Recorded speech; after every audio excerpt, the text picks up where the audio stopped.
C'est la maison de parfumerie et de cosmétiques française par excellence, avec près de 2 siècles d'existence et une renommée qui traverse le temps en passant par les plus grandes têtes couronnées de l'histoire aux célébrités de nos jours. Et surtout, des secrets de formulation bien gardés de génération en génération entre les fils de la famille. Hello tout le monde et welcome back sur ma chaîne. Bon les amis, aujourd'hui on se retrouve pour un nouvel épisode de l'histoire des grandes maisons. Donc après m'être attaqué à la mode et à la joaillerie, aujourd'hui on s'attaque à la parfumerie et aux cosmétiques avec l'une des plus vieilles et des plus célèbres maisons françaises qui n'est autre que Guerlain.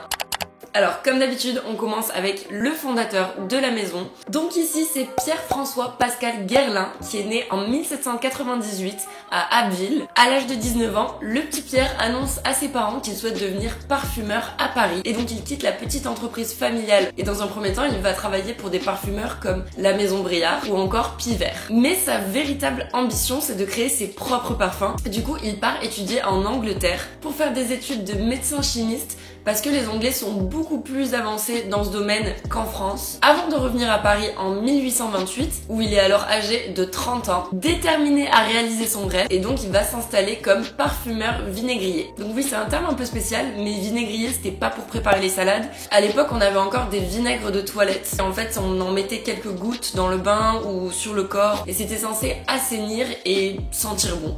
Bref, il ouvre sa boutique rue de Rivoli, et il faut dire qu'il rencontre tout de suite beaucoup de succès qui porte sur 2 points très importants. Tout d'abord, c'est la personnalisation de ses produits à sa clientèle, parce qu'il a parfois créé des produits de toutes pièces par rapport aux besoins et aux goûts spécifiques de chacun de ses clients. Par exemple, on a l'écrivain Honoré de Balzac qui lui a commandé un parfum avant de commencer l'écriture de César Birotteau, pour vraiment s'imprégner de l'atmosphère qu'il voulait retransmettre dans son œuvre. Donc bien plus tard, en 1853, il a créé carrément une haute cologne impériale pour l'impératrice Eugénie, donc la femme de Napoléon III, et ça lui a valu le titre de parfumeur breveté de Sa Majesté. Rien que ça.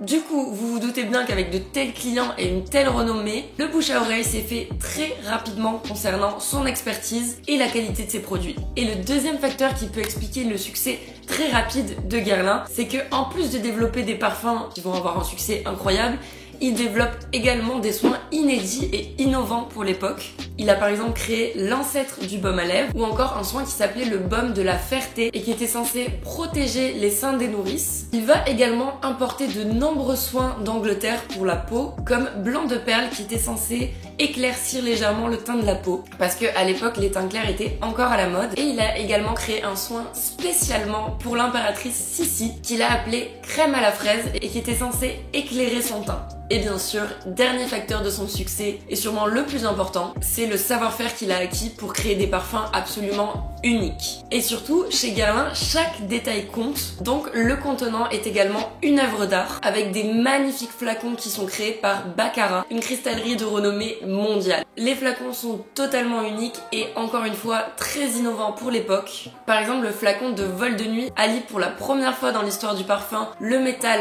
et le verre. Le parfum Samsara est le premier à utiliser la couleur rouge. Et enfin, le flacon de l'eau de Cologne impériale est laqué d'or fin. Au final, à la fin du 19e siècle, Guerlain est le parfumeur de toutes les cours d'Europe. Donc, Guerlain est un nom très important, comme vous avez pu le comprendre. Pierre Guerlain meurt finalement en 1864 et il va laisser derrière lui ce qui est le début d'un véritable empire. C'est un empire qui va se transmettre de génération en génération et les premiers en ligne sont ses fils, donc Aimé et Gabriel, qu'il a très tôt formé à l'art de la parfumerie pour qu'ils reprennent l'entreprise familiale. Donc Aimé va être en charge de développer les produits et Gabriel va s'occuper de toute la partie commerciale. L'inspiration principale de Aimé, ce sont ses voyages. Une de ses créations a marqué véritablement l'histoire du parfum. Il se nomme Jiki. C'est un parfum qu'il a créé à partir d'un de ses souvenirs d'une rencontre avec une jeune femme anglaise et c'est le premier parfum de l'histoire à utiliser des produits de synthèse pour sa composition. Donc c'est une grande innovation qui va marquer toute l'histoire de la parfumerie. Et il faut savoir qu'à l'origine c'était un parfum destiné aux femmes, mais finalement il a été adopté par les hommes parce qu'il avait une odeur un petit peu trop moderne qui ne plaisait pas encore forcément aux femmes. Et Gabriel a conçu le flacon en hommage à son père avec un bouchon en forme de bouchon de champagne.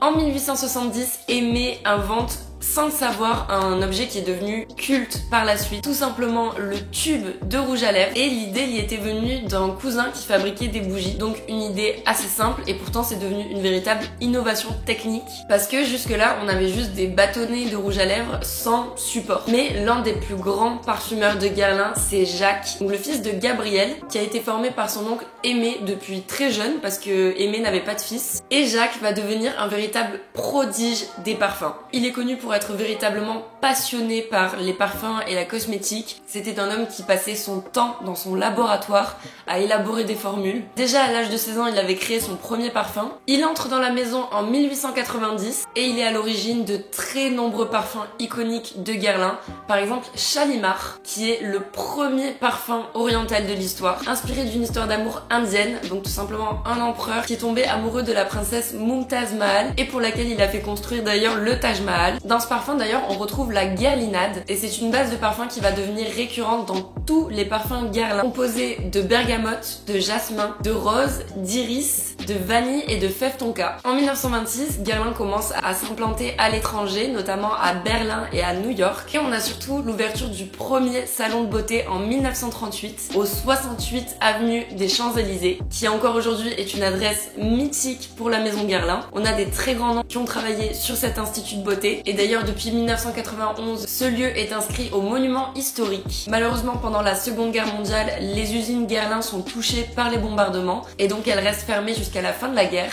Mais à la libération, Guerlain retrouve très rapidement son succès et d'ailleurs tous les soldats américains faisaient la queue devant la boutique des Champs-Élysées pour pouvoir ramener un petit flacon à leur fiancé. Et enfin, le tout dernier né de la famille Guerlain à avoir pratiqué, c'est Jean-Paul Guerlain, donc a été formé par Jacques dès son plus jeune âge également. Lui arrive en 1955 et lui aussi c'est plutôt une tête dans le milieu du parfum parce que seulement un an après le début de son apprentissage, il a réussi à recréer l'odeur exacte de la jonquille. En 1987, il crée également un produit phare encore aujourd'hui de Guerlain qui est la terracotta. C'est une poudre qui est censée apporter un effet bonne mine, un effet bronzé et cette poudre arrive dans un contexte où on commence à parler des dangers du soleil, donc le produit arrive vraiment à point nommé. D'ailleurs le nom terracotta a été déposé par Guerlain, donc ils sont les seuls à pouvoir en faire l'usage. Et aujourd'hui, il se vendrait une terracotta environ toutes les 30 secondes. En 1999, on a le lancement de la gamme Agua Allegoria, qui est une gamme de 5 eaux parfumées. Et en fait, tous les ans, ils vont recréer un nouveau parfum qui va remplacer celui qui a le moins de succès des 5.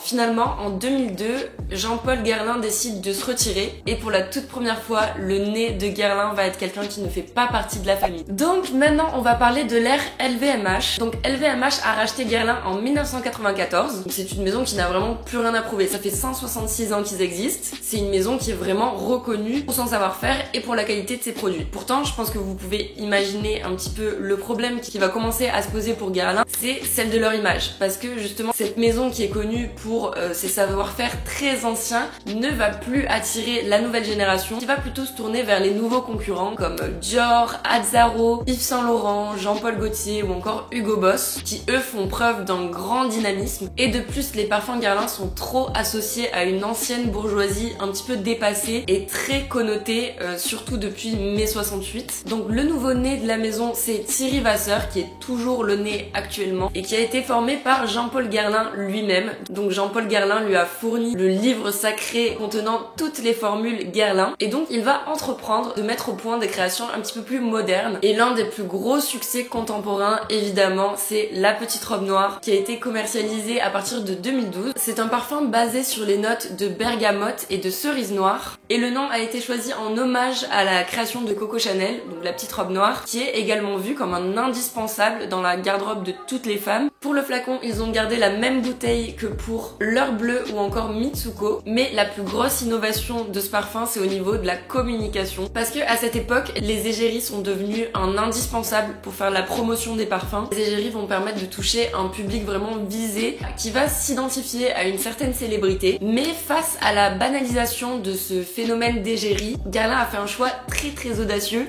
c'était celui de ne pas avoir d'égérie pour la petite robe noire. Du moins, pas une égérie humaine, parce qu'ils ont créé cette silhouette qui est reconnaissable entre mille, donc cette silhouette de femme à laquelle on ne peut pas vraiment donner d'âge, ce qui est plutôt bénéfique parce que tout le monde peut s'identifier à elle au final. C'est une silhouette qui représente le glamour, le chic, mais également une féminité audacieuse et libre. Et c'est un pari réussi parce que ça va être un franc succès. Vraiment, en très peu de temps, la petite robe noire va s'imposer comme l'une des meilleures ventes en parfumerie. Ça va vraiment donner un coup de jeune à la marque et attirer la génération Y. Et c'est comme ça que Guerlain va s'imposer comme l'un des plus grands parfumeurs du 21e siècle également. Donc, pour faire un petit état des lieux de la marque actuellement, faut savoir qu'au tout début de la création de Guerlain, des distributeurs de parfums à Paris ne voulaient pas distribuer la marque parce qu'ils la trouvaient un petit peu quelconque. Et donc, le créateur, un petit peu fier et orgueilleux, s'était juré que ses créations ne seraient jamais vendues en dehors que de ses propres boutiques. Et c'est quelque chose qui a été respecté jusqu'en 1999, date à partir de laquelle les créations de Guerlain ont commencé à se vendre dans les grands magasins comme les Galeries Lafayette ou le Bon Marché. Donc ça aussi, c'est quelque chose qui a donné un petit coup de boost à la marque. Par contre, encore aujourd'hui, Guerlain veut garder certaines exclusivités et donc ils veulent absolument pas être partout, ils veulent être présents à des points stratégiques et ils ont une distribution encore assez exclusive, on va dire. Au final, ils ont 80 boutiques dans le monde,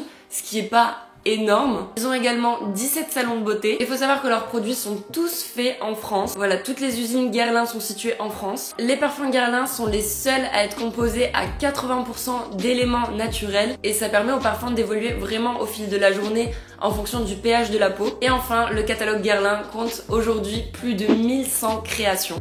Donc voilà les gars, j'espère que ça vous a permis d'en apprendre plus sur la maison. Une maison vraiment incontournable dans l'industrie de la parfumerie et des cosmétiques et qui représente vraiment le savoir-faire à la française depuis presque 200 ans. C'est une entreprise qui a une énorme longévité et ce qui est beau, c'est que les secrets des formulations, c'est vraiment retransmis de génération en génération entre les fils Guerlain. Donc si vous avez aimé la vidéo, n'hésitez pas à laisser un petit pouce bleu et également un commentaire pour le référencement. Et en attendant, je vous dis à très bientôt. Bisous!